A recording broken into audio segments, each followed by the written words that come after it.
Well, good morning, everyone. It's good to see you again.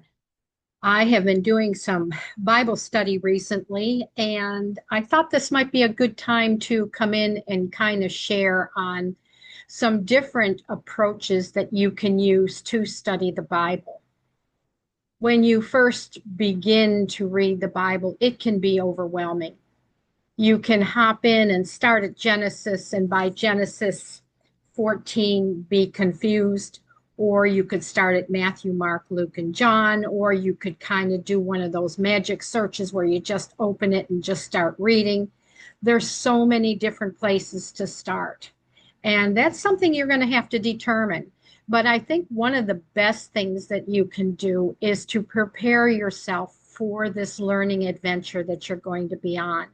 And that's what I wanted to talk to you about today is more the mechanics of getting into studying the word. This is a lifelong study that you're going to do from now until you go home. You are going to study the word because you will never run out of information. One of the things I wanted to start with today is a verse that's found in Second Timothy because it gives us our marching orders. And I'm in Second Timothy, which remember is in the New Testament. And I'm starting at verse 15. And it says, study and do your best to present yourself to God approved, a workman tested by trial, who has no reason to be ashamed, accurately handling and skillfully teaching the word of God. But, and it goes on in verse 16, avoid all irrelevant babble and godless chatter, which with its profane, empty words, for it will lead to further ungodliness. And that's what I wanted to start this video with today, is you have to choose to go into the word, to study the word. And that doesn't mean to go on to YouTube and start listening to videos, because many of those are filled with exactly what this is: irrelevant babble and godless chatter. And honestly, those things appeal to us. I will be flipping through and I will see something. Oh, I'm just going to watch that. Oh, I'm just going to catch that and see what that says. Oh, I'm just going to do that. And before long, I've wasted 2 hours of my day on irrelevant material and godless chatter. Your study of the Bible needs to be something that you have prepared your mind and your heart to do. And hopefully this video is going to give you some helps along the way. The first thing I want you to understand, and what we talked about at the very beginning, is to get yourself a good study Bible. I got a amplified Bible, and I got larger words, and I've got plenty of white space, and I always have a pencil because I'm underlining things and making notes in the margins, because this to me is my study Bible. You can see with this one, I've got several bookmarks in here because oftentimes when I'm studying, I'm flipping back and forth from one scripture to the next. And if I don't mark those things, I spend all my time going back and forth in the pages. So get yourself some good little bookmarks that you can use and a pencil. I keep a pencil next to me with an eraser and a little tiny pencil sharpener, because I like when I'm writing in pencil to make sure that it's clear because I have a sharp point. I know those things don't mean much, but those are the kinds of things that can slow us down. Our pen runs out of ink, our pencils are smudged. Oh, we need a pen, we need this and that. I told you, I'm ADD. And if I get up to do one thing and then I look out at the kitchen and I haven't done the dishes yet, well, the pencil doesn't get sharpened, the dishes do get done, and I've lost time again. So I have to make a purposeful point of studying the word. It doesn't matter what time of day you do this. It can be morning, afternoon, evening. Just make sure it's done. I heard someone saying recently, and it just struck true with me, the Bible and studying the Bible needs to be a hobby.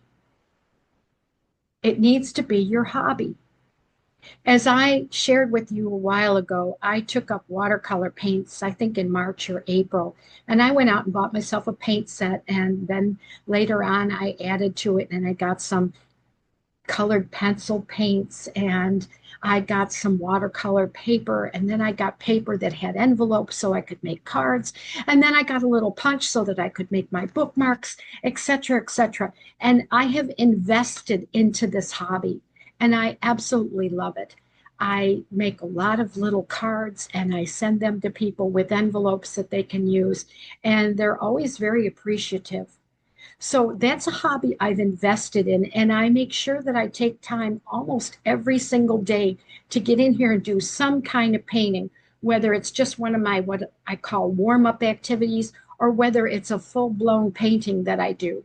I just completed one on a carnival that took me almost 3 days, and it was so intricate, but it was such a joy to watch it come together. And now it's hanging in my bedroom, and I'm quite proud of it, and it's something new that I have taught myself.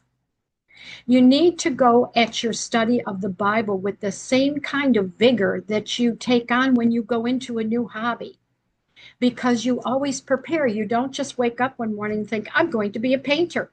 No, or I'm going to play tennis. Things have to be done ahead of time to get things in line so that when you do go to do it, you're as successful as you can be. So today I'm going to give you some real practical advice that has worked for me and some things that have not worked for me so that you can maybe get yourself into a position where you have the tools. And once you have the tools and you keep praying, God will help you to get into that routine to make this hobby something that you're not only begrudgingly doing, like exercise or going to the gym, but you're doing it because you've got a hunger and a thirst after his righteousness. Sometimes I get frustrated because I think I can never learn all this. There's just too much, and I have to really try to focus myself so that I don't go here or there. I mentioned that I've been going through the Torah, the first 5 books of the Bible, and I'm now on Deuteronomy. I've gone Genesis, Exodus, Numbers, and I'm on Deuteronomy. I did not do a full study of Leviticus. I chose parts to read through, but a lot of that had to do with the laws and things like that. And I just didn't feel that my time could be spent there and getting enough out of it. So I picked the chapters like chapter 23, etc., that I knew I could feed into myself and it would apply now. I started there because if you know the beginning, you can understand the end. Because as I said, God is cyclical and he keeps repeating the same patterns over and over throughout the scripture. So I did that, and every once in a while I would take a detour for a day or so. I had a friend online who suggested the book of Esther, so I went and studied the book of Esther. And then I went and studied another book. And now I'm on to a thing where I heard about the 4 gospels and who they were written to, and each gospel has a different theme. And that intrigued me. And I thought, how do I eat that elephant? Because it's so much information. So I came up with a program to help me, to enable me. So anyway, that's part of the things I'm going to go with you through today. So I've got some things here and I want you to see them. And first of all, I'm going to show you this. And what I did to start was I went to the dollar store and I got a bunch of these composition notebooks. And I've used these things for years. And this one is I started back here with Genesis. And as I was going through a Bible study with Genesis and reading the book, I was taking notes on Genesis 1 and 2. And then I got a little side trip about salvation.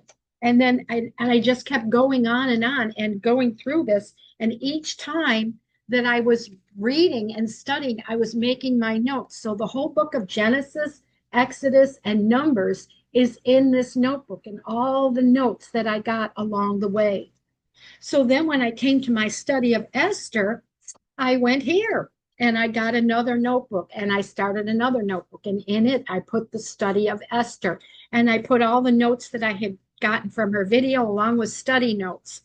And that was working well for me, having these different notebooks, although my table's getting crowded. You can see that. Now, I'm cheap, so I buy the ones that are $1 a piece. Well, when I went to do my study on Matthew, Mark, Luke, and John, I did not know how to start because there was so much information there. And so what I did was I started by, hang on, I'm going to show you here if I can find this. Here we go. I started by making a chart. And what I did, I don't know if you can see this up close. See it? I actually took a pencil and I made pages. I've got it on my printer here. Like this. It was an open chart.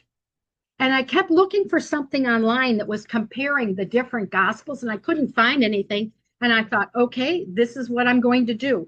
And so I went in and I made these pages. I think there's, I don't know, 28, 29 of them, and it compared the gospels. Now, the Gospel of Matthew was written to the Jews. The Gospel of Mark is written for the lukewarm or left behind church. The Gospel of Luke is written for the bride, and the Gospel of John is written for the world. When you keep those things in mind as you're reading them, it helps to get things in order, and you can have a better understanding of the audience and why it is included in the gospel.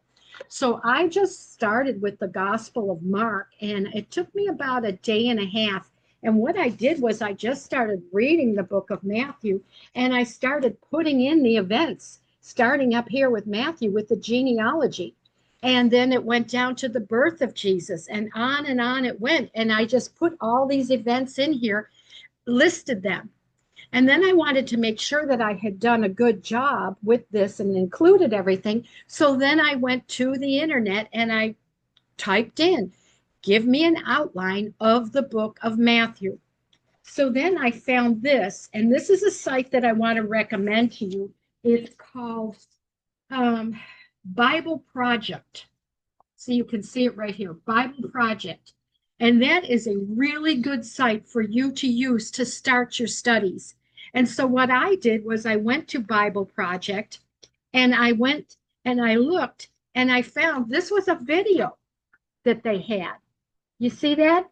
And it was a video of the book of Matthew, and it explained how it's written down in different parts, what the overall themes are, and then it lists them. The video was only about 10 to maybe 12 minutes long, but I took this screenshot because I wanted to save it, and I wanted to compare it to what I had done.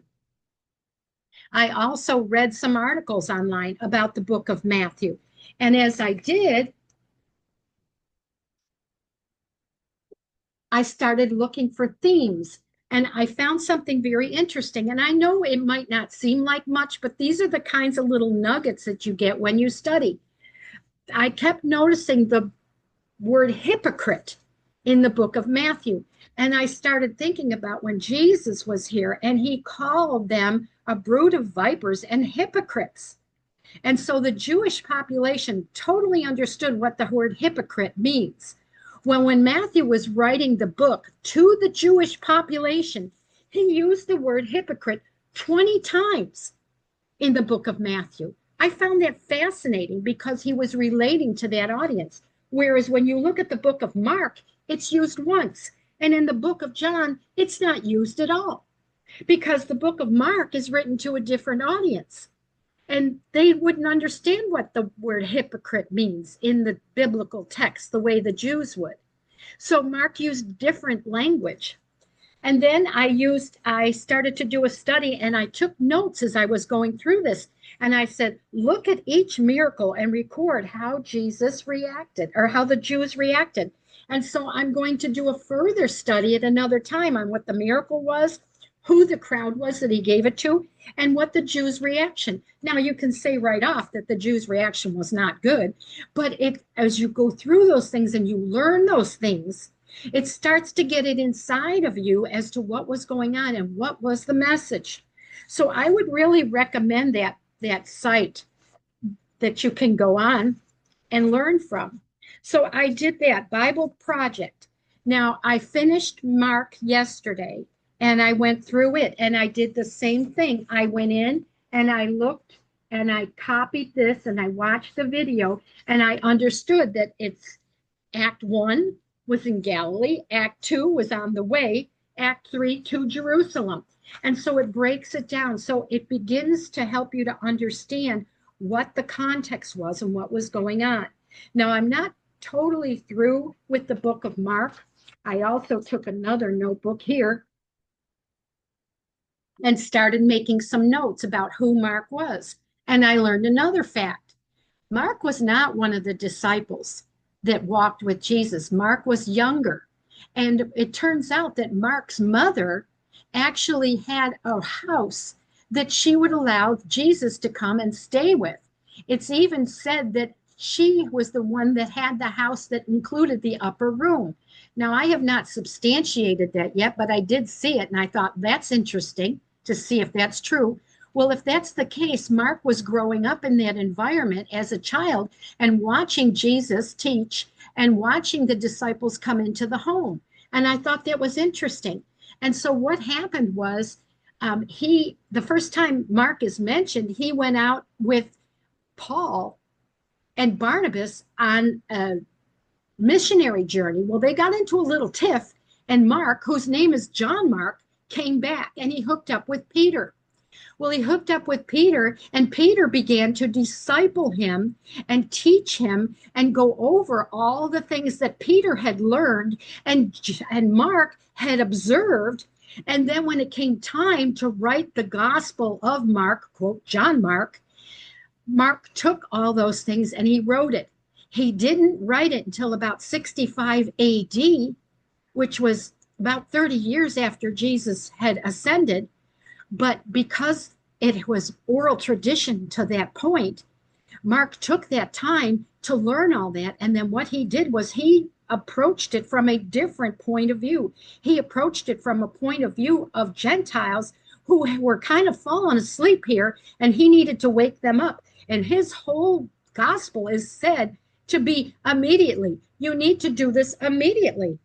And it talks about the word immediately in here and how many times that's used. And then he talks about the power and the authority of Christ. So that, again, it's a different gospel written for a different people. And I've got the notebook. Now, then what I did was I knew I wanted to go into the Gospel of Luke next, because the Gospel of Luke is about the bride. And I wanted to learn that. Luke is actually the longest of the Gospels. I believe it has like 19,000 words or something like that. So I knew I was going to have a real struggle to try and compare it with the book of Matthew and the book of Mark. And I knew I've got some blank pages back here in case there's some things that are covered in that gospel that aren't covered in the first two. So what I did was I went back to Bible Project and I was able to pull up a whole synopsis on the book of Luke. And I'm going to use that. I'm going to first go through it on my own, just like I did, verse by verse, putting it on here. And then I'm going to check myself with this. And I'm going to check myself with this, which I also am prepared to look at in the video form and to read through. Now, all this stuff is causing me a lot of angst because I'm not OCD, but I'm ADD, which means I have to work very hard at keeping things organized. And right now, with all these books on my table next to where I'm at, I can't even remember which one this one is. I don't know who it is. And so if I was cheap when I bought these, and I only bought two. I bought Matthew and Mark. I already had the others. And I like the hardcover. I've gotten myself a big breadboard that I put across the sofa so that I can write on my lap, but I like the hardcover ones better. But if I was doing this again, what I think I would do is what I did years ago when I was studying the feasts. I would get a 3-ring binder. And I'm having all I can do to keep focused on what I'm doing today and not rush out to get a binder today. But I will do that when I go out for my tutoring this afternoon. And what I'm going to do with that 3-ring binder is I'm going to divide it with dividers into sections: Matthew, Mark, Luke, and John, etc. And then I'm going to start transferring some of these papers that I'm getting and I'm going to put them in that notebook. And this will probably go at the front of it, the front of the notebook, so that I have something that as I continue to study, I can put more notes in there. These are good and they're adequate, but like I said, it it gives me information all about Mark in here, but then I've got my little notebook over here that's got Mark, and I've got my stuff here that's got Mark, and so I can easily get lost. So the first thing you need to do when you're thinking about doing a Bible study is you need to get yourself organized. How is this going to work for you? This worked for me. Where is it, my big one? This worked for me when I was doing Genesis, because I just started the beginning and just kept going Genesis, Exodus, Numbers, Deuteronomy, and I will still continue to use this one. And this one will be for the 5 books of the Torah, and that's what it'll be. And I haven't had a lot of side notes that I've had to put in there, so it works. But then when I get to extra studies like the book of Esther, or something on the feasts or something, some little tidbit that I get, then I just find myself getting lost. The books that I made years ago on the feasts, for some reason I didn't save them. And I don't know why, because I spent weeks and weeks studying them and had my notebooks and everything arranged. And then I moved and I thought, oh, I probably won't use those again. What a dummy. So what you need to do is you need to find something that works and something that you can hold on to, because you will return to these studies. It will come, like I had to recently. I had to go back and study something about the feasts again. And I was almost overwhelmed because I knew it was going to be a project where I was going to get lost somewhere. So what I'd like you to do for homework is to think about how you're going to do this. Number 1, you've got a pencil with an eraser so that you can make little notes. I have notes all the way through here. You can see the beginning ones that I have at the beginning. They've got notes all over the margins. They've got things underlined. They've got side notes. If something here is talking about something specific and it says it's also in Deuteronomy, I will go to Deuteronomy when I'm studying this and go and mark it that it's also shown here, so that I can tie the two together. So that's what I do. So you're going to need that Bible that's a study Bible, your pencil, your eraser, and then you're going to need to have some type of notebooks. Whatever works for you. If you're just getting into this, something like this for the book of Matthew works perfectly. And you just start taking notes. And you just start putting your notes in there as you read. And something would occur to me as I was reading the book of Matthew, like I did on that one, and I thought, oh, this is something I want to study. Like I stopped my study and said, hypocrite. They're using that word hypocrite all the time. So I stopped right then and did a little study on hypocrite, put that in my notebook. Because if I had just kept going, I would have forgotten it. So get your notebook. I would advise you to get a 3-ring binder and some notebook paper as well, because you're going to find things as you study that you're going to want to stick in those notebooks. If I was to turn this computer around, you would see my painting supplies. They're all over the place. I have trays of pencils that are paint pencils. I have tubes of paint. I have paint palettes. I have paint paper. I have scratch paper. I have devoted a lot of time to this because it's my hobby and it's because it's something I absolutely love. Well, it's the same thing with the Word. And as long as I study the Word, the more I study, the more hungry I get. And I honestly can't wait to get to this. And I can't wait to have this whole thing filled up, because then the real work begins.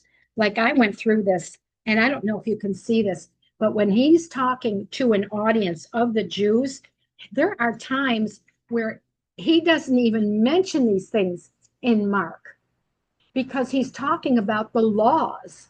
And the Jewish knew the laws. And so what he's doing is he's preaching to those Jews, and he's tying in those Old Testament things, which is why I studied the Old Testament. If you know the beginning, you can help decipher the end. So I can't wait to do this. And I've kind of set aside time, and I've decided that this is my hobby. And I have my painting, and I have my Bible, and I have my tutoring. And that's basically my life right now. And that's okay with me, because it's something that God is pleased with. It's something that he's given me to do. And I'm learning a lot along the way. Remember, study thyself approved. I wonder if I already bookmark. Here we go. Yep. That's why you use bookmarks. Study and do your best to present yourself to God approved, a workman tested by trial, who has no reason to be ashamed, accurately handling and skillfully teaching the word of truth. You need to have that word in you. You need to pray before you start. Sometimes I'll start the Bible study and I'll kind of like, oh, I didn't pray. And I will just stop right then and I will pray. Reveal yourself to me, because nothing is revealed through our flesh. Everything is revealed through the Spirit that teaches us. And so we need to rely on that Holy Spirit as we're learning and growing. So I'd like you to do that. I'd like you to give some thought to how you're going to study the Bible and then get your tools. And I will come back again. There are more tools that you will be able to use that can study themes, can study word studies, can study everything else. But I think this is enough to get you started. So get your tools and then decide where you're going to start. And then we'll go from there. I hope this has helped you. I've been studying the Bible for over 40 years, and I just love it. And the more prepared I am, I thought about this chart for 2 days before I wrote it because I wanted to know how it would line up. And the more prepared you are, the better success you will have. Because once you get into it, you will hunger for it. It's just like me with my painting. I love to paint. It's a source of joy for me. And that's the way it is with studying the word. I get up in the morning and I can't wait to get ready and see what the Lord is going to teach me that day. I hope you're successful as you go to get your materials, and we will talk again soon. Have a great day.